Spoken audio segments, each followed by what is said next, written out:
Republic ദിനത്തിന് മുന്നോടിയായി പത്മ പുരസ്കാരങ്ങൾ പ്രഖ്യാപിച്ചു. 5 പേർക്ക് പത്മവിഭൂഷണം, 17 പേർക്ക് പത്മഭൂഷണം, 110 പേർക്ക് പത്മശ്രീയും ലഭിച്ചു.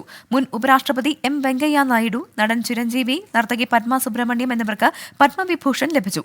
ഗായിക ഉഷ ഉതുപ്പിനും മലയാളിയായ ഒ രാജഗോപാൽ, ഫാത്തിമ ബീവി എന്നിവർക്കും പത്മഭൂഷണം ലഭിച്ചു.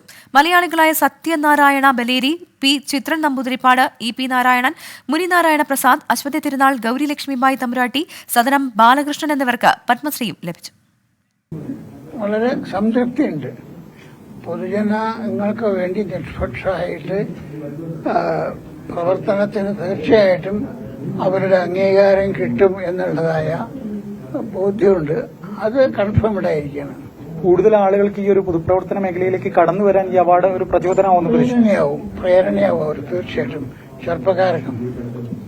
Thank you so much to all of you that you've given me your Ashirvadam and blessings. Etra varsha kanaka I've been singing, and it's all because of all your blessings that I am where I am today.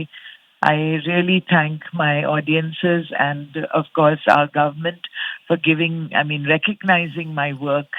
Karanam, the kind of work, the kind of singer that I am, with not a classical singer or not only a playback singer, but a singer with a mission. Yeah, so I'm really, really grateful to all of you.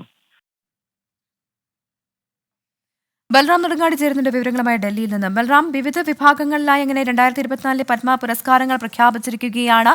മലയാളികൾക്കും അഭിമാനമായി നിരവധി പേർക്ക് പത്മ പുരസ്കാരങ്ങൾ ലഭിച്ചിട്ടുണ്ട്. വിവരങ്ങൾ എന്തൊക്കെ? പ്രവിധ വിവിധ വിഭാഗങ്ങളിലായി 132 പേരാണ് ഇത്തവണ പത്മ പുരസ്കാരങ്ങൾക്ക് അർഹരായത്. ഇതിൽ 5 പേർക്ക് പത്മവിഭൂഷൺ നൽകി രാജ്യം ആദരിക്കും. മുൻ ഉപരാഷ്ട്രപതി വെങ്കയ്യ നായിഡുവാണ് അതിൽ ശ്രദ്ധേയമായ പേര്. തെന്നിന്ത്യൻ നടൻ ചിരഞ്ജീവി, വൈജയന്തിമാല, പത്മ സുബ്രഹ്മണ്യം, ബിന്ദേശ്വർ പഥക് എന്നിവരാണ് പത്മവിഭൂഷൺ പട്ടികയിലുള്ള മറ്റ് 4 പേർ എന്നുള്ളത്. മലയാളികളെ സംബന്ധിച്ചിടത്തോളം ഇത്തവണ പത്മ പുരസ്കാരം പ്രഖ്യാപിക്കുമ്പോൾ അഭിമാനിക്കാൻ ഏറെയുണ്ട്. ഒ രാജഗോപാൽ, ഒപ്പം തന്നെ ജസ്റ്റിസ് എം ഫാത്തിമ ബീവി എന്നിവരാണ് മലയാളികളായി ഈ പത്മഭൂഷൺ പട്ടികയിൽ ഉൾപ്പെട്ടിരിക്കുന്നത്. ഇതുകൂടാതെ ഗായിക ഉഷ ഉതുപ്പ്, മരണാനന്തര ബഹുമതിയായി നടൻ വിജയകാന്ത് എന്നിവരും പത്മഭൂഷൺ പട്ടികയിൽ ഉൾപ്പെടുന്നു. പത്മശ്രീ പുരസ്കാരം ഇത്തവണ 110 പേർക്കാണ്. അതിൽ 6 മലയാളികൾ ഉൾപ്പെട്ടിട്ടുണ്ട്.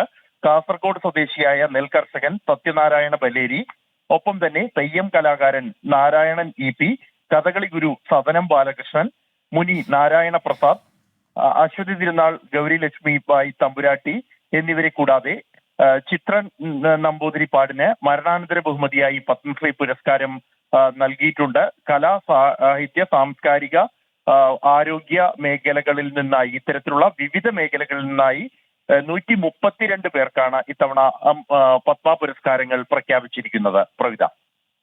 ശരി, ബൽറാം നെടുങ്ങാടിയാണ് വിവരങ്ങൾ നൽകിയത്. റിപ്പബ്ലിക് ദിനത്തിന് മുന്നോടിയായി പത്മ പുരസ്കാരങ്ങൾ പ്രഖ്യാപിച്ചു.